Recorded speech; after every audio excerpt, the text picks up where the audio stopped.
In today's video, I'm going to teach you how to show the bounding box in Adobe Illustrator.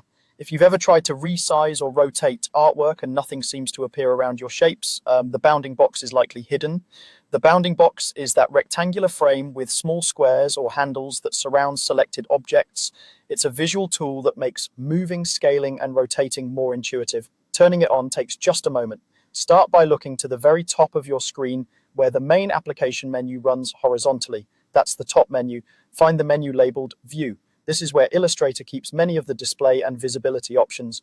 Click View, and in the drop-down that appears, choose Show Bounding Box. That's it, the setting is now active. You'll know it worked the next time you click on an object in your document. A rectangular frame will appear around your selection with handles at the corners and sides. Those handles indicate you can adjust the object visually instead of hunting through panels and numerical fields. If you don't see a frame right away, don't worry, bounding boxes only show for items that are selected. On an empty artboard, there's simply nothing to outline.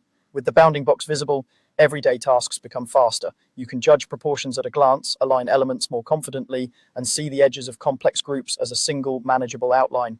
It's also helpful when organizing layouts because the frame gives you a clear sense of spacing and overall footprint as you move designs around your artboard.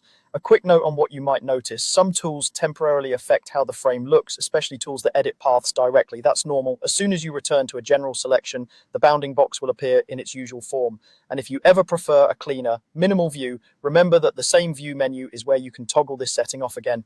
To recap, whenever you want that helpful frame around your selected artwork, go to the top menu, open View, and choose Show Bounding Box. It's a small change that can save a lot of time and make your workflow feel smoother and more predictable.